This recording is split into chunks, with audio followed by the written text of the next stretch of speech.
Folks, so we will kick off the April meeting of the Bennington School District Board of Directors meeting. Our first agenda item is public comments. We would open the floor to any public comments.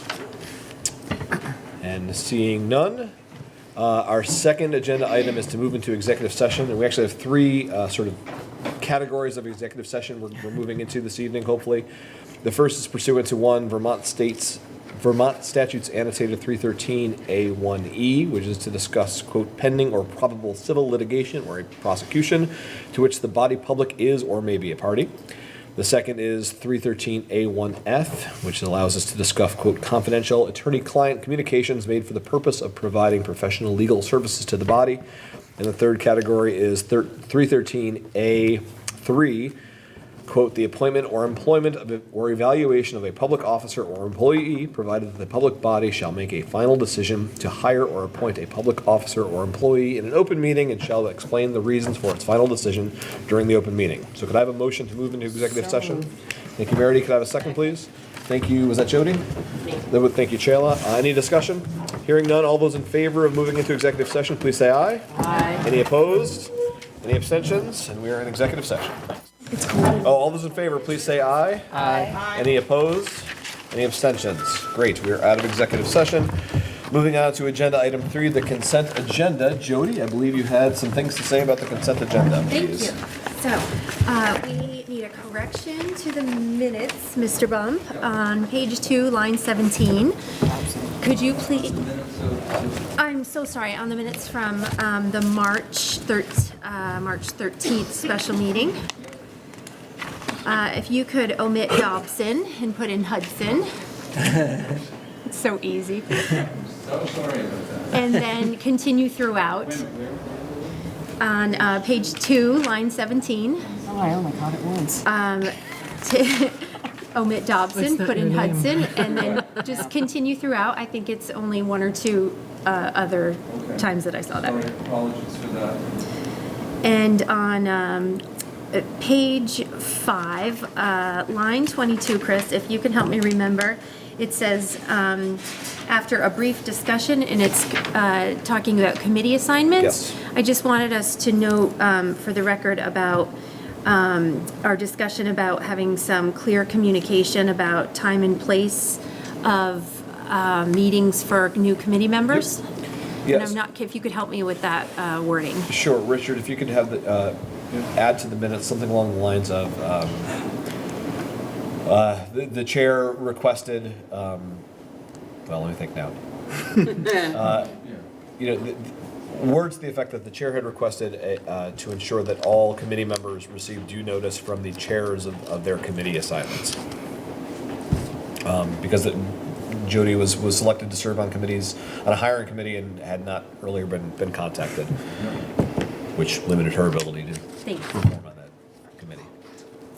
Any other recommended additions or corrections to the minutes? That is all from me. Thank you. Thank you, Jody. Anything else?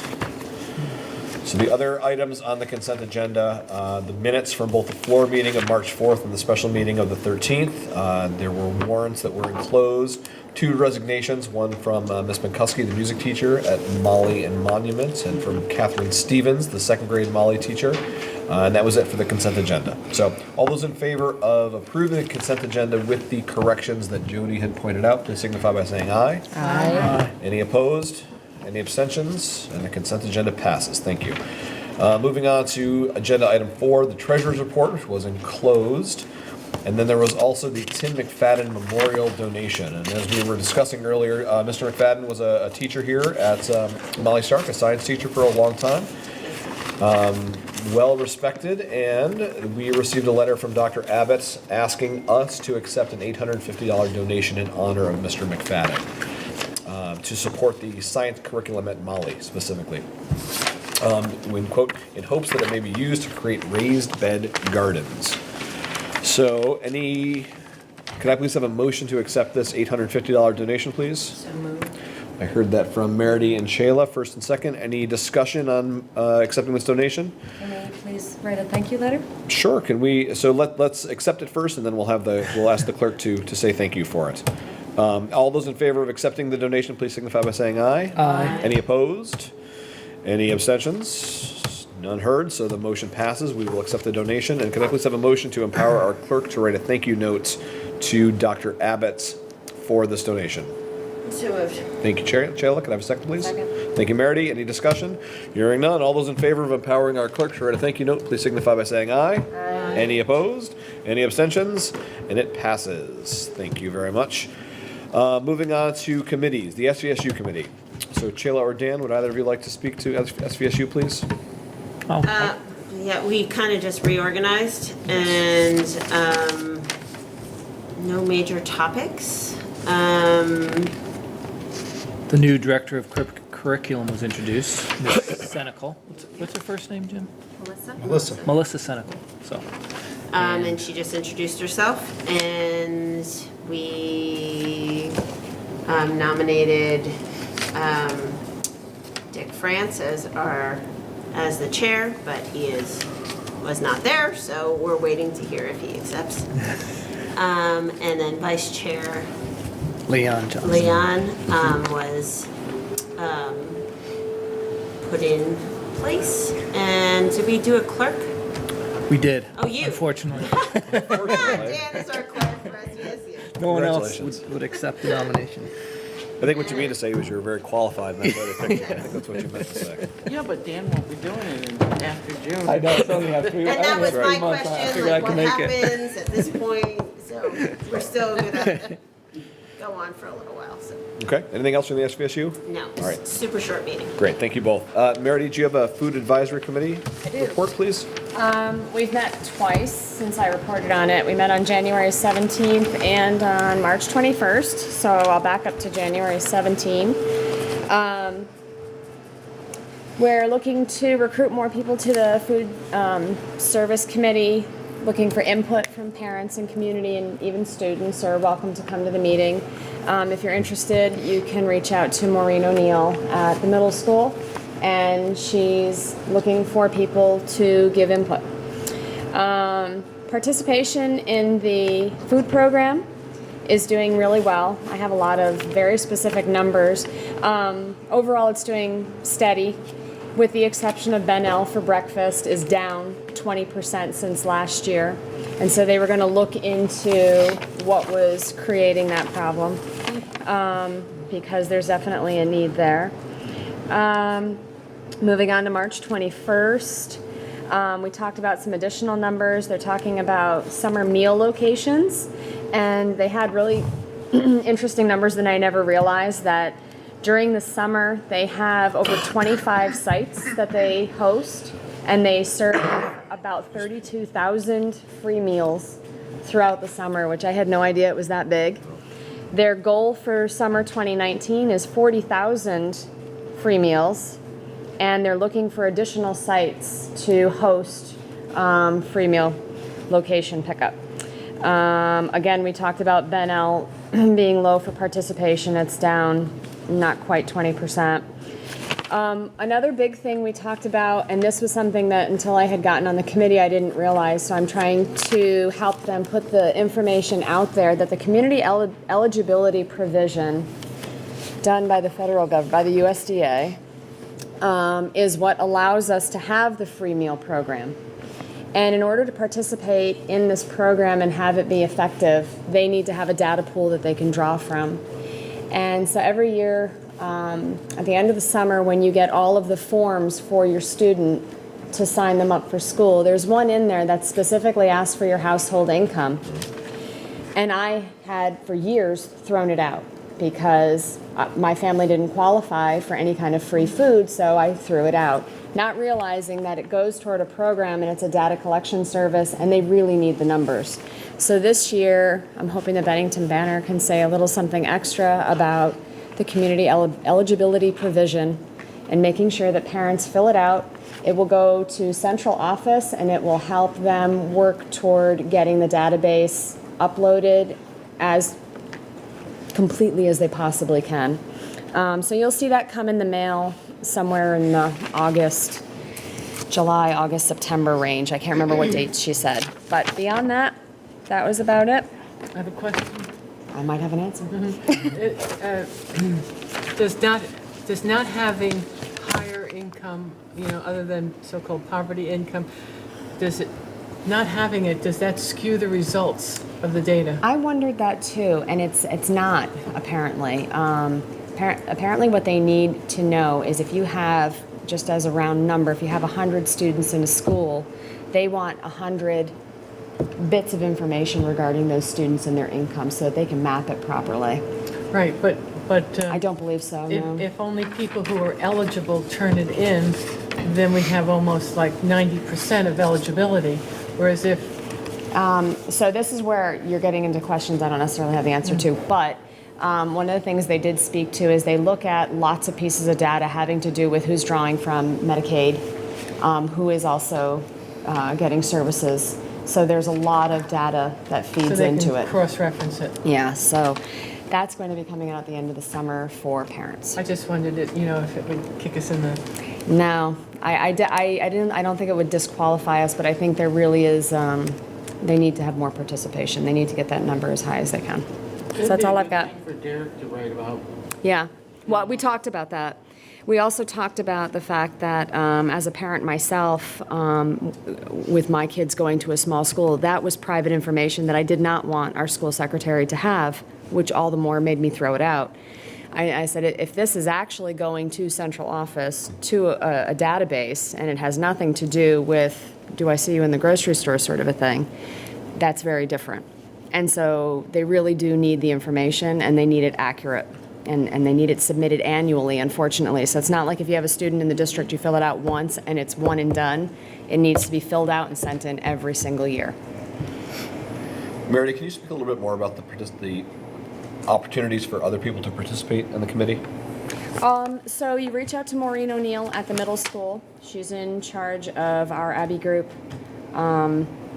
contract, and she will tell you when the dates are that we meet, and you're welcome to participate and bring a student.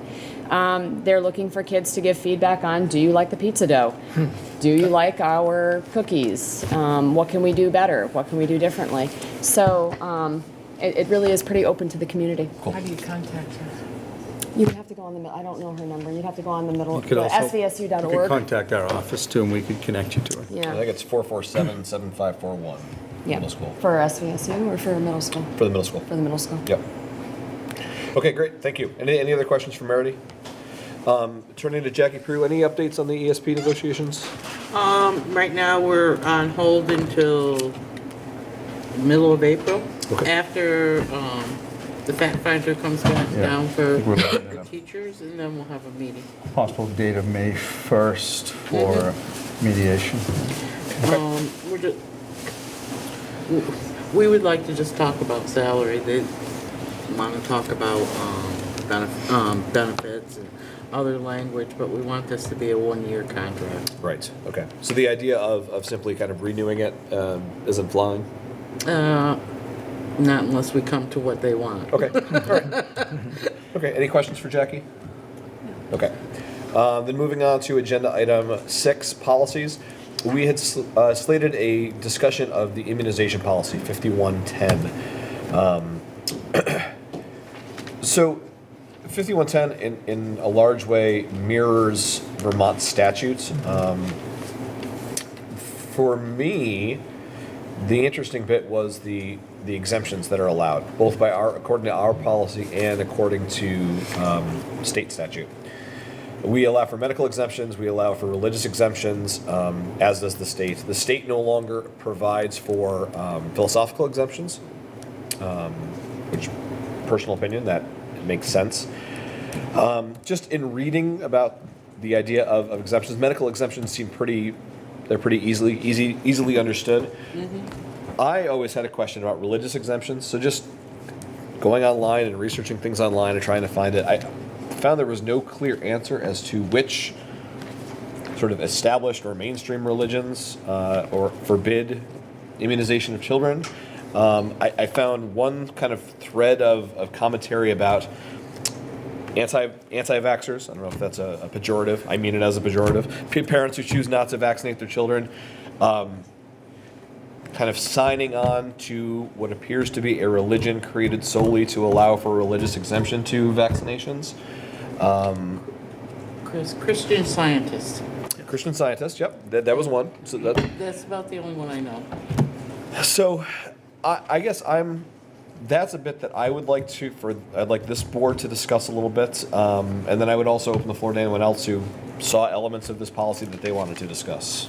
Well, I think it's almost like a reference that we have to kick up to the legislature because of so many of our policies do mirror what the legislature has stated. So when we have a policy, and for instance, if we took off the part where or if we added the part where you have to have a measles vaccination or you can't go to school, then if somebody went to court with us, we'd lose because the state says it's okay. So, potentially. So, we can't make our policies looser than the law, but I do believe we can make our policies tighter than the law. So, for instance, like and I'm not saying we ought to go this route, but if we wanted to create a policy that only allowed for medical exemptions and not religious exemptions, I think we could do that. I mean, with that specific example, the question does exist, like, could we defend that in court? And I don't know. But I don't think we are, I think we can create policies even if we can create policies that limit certain things even if statute allows for those things. I don't think we're quite as closely tied to that as maybe you're suggesting, or hearing that. I don't agree with that, because when we talked about making a policy about head lice, the state says it's okay for kids to come to school with head lice. So we can't make a policy that we're going to send them home and they've got to be treated so that the whole class doesn't have head lice. But you're saying that you think we can make a policy that students have to be vaccinated more stringent than what the law is? I don't think that'll fly. I'm not saying that specifically, Jackie. I'm saying I believe that any school board has the ability to create a policy that is more stringent than the law. Well, but that the question then is it defensible? Is it defensible if a family wanted to take And us to we're a court? public entity. If we were a private school, I could see that, but we're a public entity, and we're mostly funded through state, federal, and well, we are totally funded through state, federal, and public monies.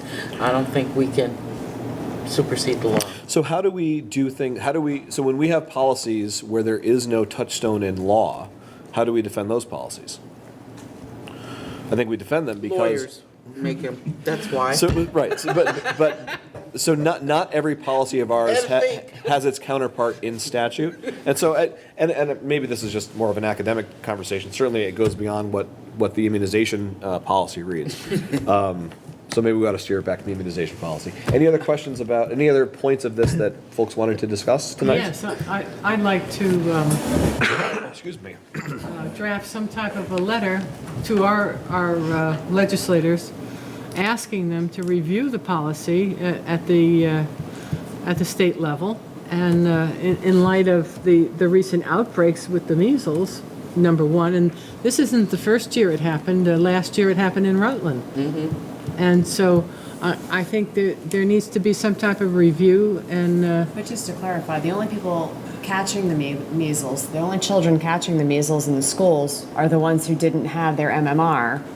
And in this case, you're waiving that right. If you're saying that you have a medical reason with a doctor's note, or if you have religious purposes, you are providing documentation saying you're waiving that right. So if your child unfortunately comes down with measles, you have waived that right. The other children in the building all have their MMR. I don't think that's what's happening over in New York.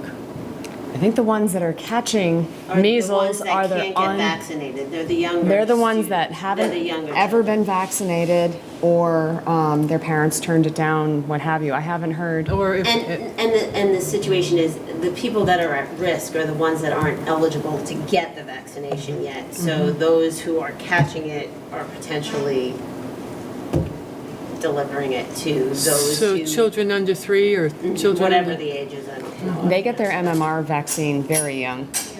Very. It's a I year. can't remember, but I remember it was super young. Yeah. well, anyway, I think our legislature should be attending this, and because we're just mirroring their policy.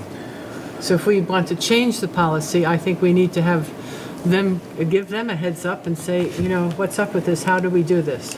So Jackie, are you making a motion that this board write a letter to someone in the legislature, and we'll zero in on that for the purpose of the motion, but that this board write the legislature and contact them requesting that they remove elements of statute? No, regarding I'm this? asking them to review it. So why don't we do For this? verbiage. Why don't we have it, if Jackie's willing to write a draft of that letter that then is in our packet for the next board meeting, Which so Jackie? all the board can look at?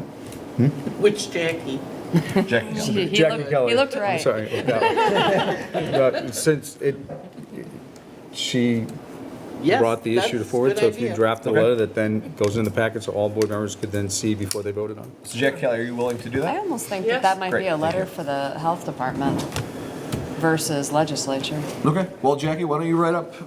Then they're both. Well, yes, and I'll CC simply, the health I'll department. just simply say that right now, this is what it says, and shouldn't we be scrutinizing it further since the recent outbreaks? Okay. Once the board approves it, you could send it to multiple people. Sure.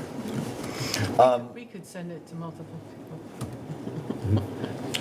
What other elements did folks want to discuss on this policy? I don't And know. I'm happy to help with any of that. I'm the school nurse at Shaftesbury and the co-chair of the nurses group in the district. So certainly if you have questions or want. I'm going to take down your name, address, and phone number. I thought it was a Security good number. policy. So, I'm sorry, could you stand up and maybe, would you mind maybe coming to the microphone and introducing yourself, please? Well, I didn't realize we had a nurse here. Thank you very much. So I'm Lisa Loomis, the school nurse at Shaftesbury and co-chair of the nurses group for the district. So currently, is that the case? What I had said is that the children that are coming down with it around the nation, unfortunately, are children that hadn't been vaccinated. This isn't a vaccination failure where they It's needed. not a vaccination failure unless they happen to have the series and it wasn't correctly given and the timing was off or it was a not completed series, then the vaccine can be less effective if it wasn't given fully. But it is for those children that have not been vaccinated either because they have a medical reason or a religious reason. And the religious reason, do they hone in on which religions? Should we be that specific in the packet? You know, in the really policy? for the religious exemption, the only thing that we require is we use the state forms, because why recreate the wheel, is a signature from a parent saying that they attest to that. We do have a couple of pages of education that we have to provide parents who are having an exemption so that they understand that, a few things that like you're exposing children that maybe have fragile medical conditions and also that your child could be excluded from school in the event that there's an outbreak. Unvaccinated children would be asked not to attend. Yeah, it's in administrative regs. It's a good policy. Ours pretty much mirrors the state. Do you have a sense, and you may not have this information offhand, and that's fine. Do you have a sense how many students in the SU are not vaccinated? I could easily look that up. I don't have a sense of everybody in the district, though. Sure. I could tell you my building, but I couldn't tell you the whole not district. sure. But Yeah, that's public. probably not just the building, no. No, we Thank have you. to report to the state every year on vaccination rates for our kids. So every school does that, and it's a public report. So it's very easy to go on the Department of Health's website and look up by school, by district, what the percentages are. So it would be easy to find. Great, well, thank you for that, okay. You're welcome.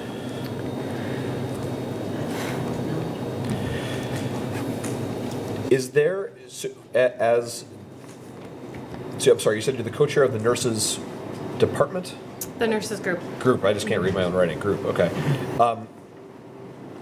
Can you just tell us what the nurses group, what you would discuss on an ongoing, do you discuss things like the immunization policy? Do you We discuss do, things like the health? actually. We are doing policy review of some others that have come through this year. Mm-hmm. And so immunization will be coming up eventually. But so typically on in-service days, all the nurses in the district meet and have our own in-service that's a little bit more tailored to our needs.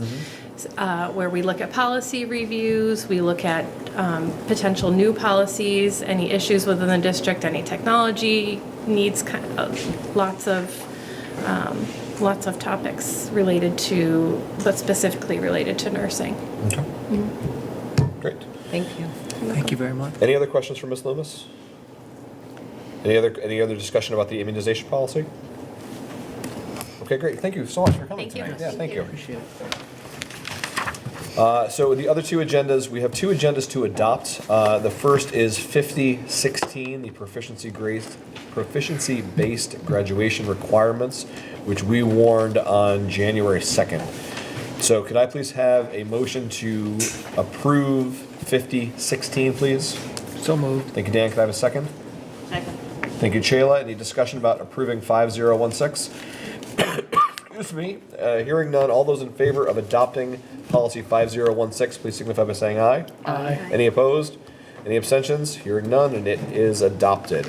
Our next policy to adopt, thank you again, Ms. Loomis. You're welcome. Is 5180, tobacco prohibition. And we warned this on November 7th of last year. This included new language around vaping and juuling and things like that. So can I please have a motion to accept 5180? So moved. Thank you, Jackie Prue. A second from Chayla. Any discussion about adopting 5180? Hearing none, all those in favor of adopting 5180, please signify by saying aye. Aye. Any opposed? Any abstentions? Hearing none, and it is adopted, 5180.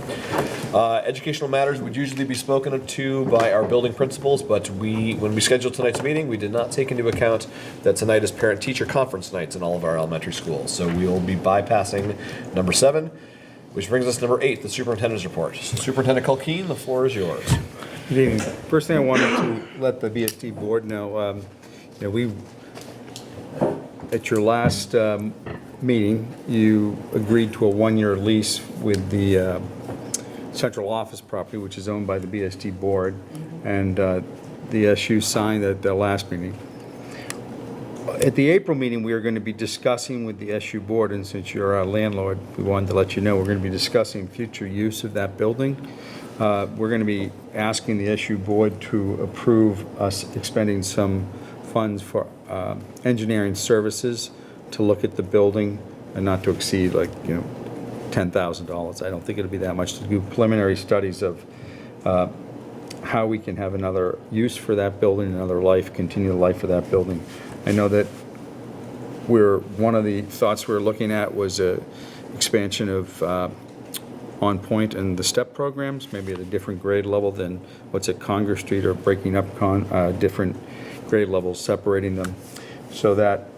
But we know one of the major issues is life safety in the building. In other words, if it's going to be a student use, it's going to have to be a sprinkler system. What is that going to cost? If we're going to use the lower level, then there's going to have to be some type of lift installed to make that possible. Can it be done? Does it have enough egress to do that? So we're not the experts on it, so we're going to be asking for engineering services to look at that so that we can continue the use of that building. So just wanted to let you know, so if you're listening to the SU meeting, which is going to be a different date because of it should have been April school vacation, but it's going to be 2 weeks after that. So I think it's the last Monday of April will be the SU meeting, but we will have that on the agenda. There was a question earlier by Jackie about fund balances, and she's right that some of the other districts involved in the merger they are attempting to spend down their fund balances. Pownell is looking at refurbishing their tennis courts. They're going to be going out for, they already went out to get some quotes for that, and going through a process to get that done. I think the estimate I saw for that was about $90,000 to redo the fence and resurface the tennis courts to keep that as a community asset. And Shaftesbury is doing phase 2 of their ventilation program process in that building, which they've been on, doing that for almost 2 years now. And Woodford is looking at doing some needed driveway work, paving work in the front of this. Whether that will all be done before the Anthony's merge, if we all merge, remains to be seen. But my understanding is the money will transfer to the new entity and be identified for the schools of which it came from. But I did promise Jackie that I will verify that with our attorney to make sure that what I understand is accurate. The other thing I wanted to touch about tonight is what we are doing as a supervisory union and school district around social, emotional, and behavior professional learning opportunities for our staff. This is a process that's been going on since at least 2017 now. It really is a reaction to what we are experiencing in our schools. So since the winter of 2016 through spring of 2018, each school leadership team worked with Kathleen Lane. I think you might have heard her name mentioned at some of our other meetings. She is the expert in the comprehensive integrated three-tiered, so you've heard us say CI 3T, model of prevention to develop our multi-tiered systems of support. She was out of the University of Kansas, and that was funded through a Vermont Innovation Grant.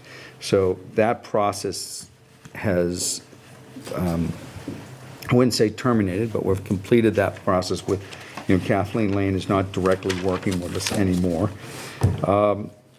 But since winter of 2016, and currently still going on, the Vermont Regional Positive Behavior Intervention Coach, which is a regional coach that we share with other districts, provides school-based support to our leadership teams, and that's funded through a State of Vermont BEST grant. So these are resources and professional learning opportunities that our staff can attain themselves to. And I think we've mentioned the name Dave Melnick to you before. He's a licensed social worker. He's a director of outpatient services for NFI, which I try not to use acronyms. That is the Northeastern Family Institute for Youth and Family Support Services. And there's been ongoing work with him. I am part of a group with administrators, a cohort group of administrators that meet with him for how dealing with trauma situations even impacts administrators. So it explained that, trauma is like a virus and it spreads as everybody that it contacts. So even administrators have some outfall from that. But so he is our trauma consultant. He is provides consulting services and training. There's in 2018-19, there was a cohort group with 2 representatives from each building in the district who took a 3-credit course with him. He has consult meetings with the SVSU cohort group, training our leadership team, which is principals and other identified school leaders.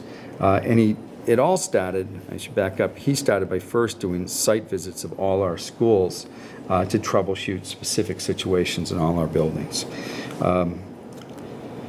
And the other thing one thing I want to mention that our assistant superintendent is doing, she's leading a book club. This is like the only part one of the parts that Diane Lane, who I mentioned in the beginning, is still working in our district. So she's an author of a book called Supporting Behavior for School Success. So this is the second year that Assistant Superintendent Boudreau has been leading a book club, reading that book with new teachers. So there's currently like 15 new teachers in a book club meeting with her on dealing with supporting behavior for school success. And I also want to point out that one of the other things that's driving our change is the district management group, DMG. I've heard that term. That is the organization out of UVM that was contracted out of UVM examining how we deliver special ed services in the state of Vermont. And it's going to have a big impact on us in 2 more years. And we've been planning for that now.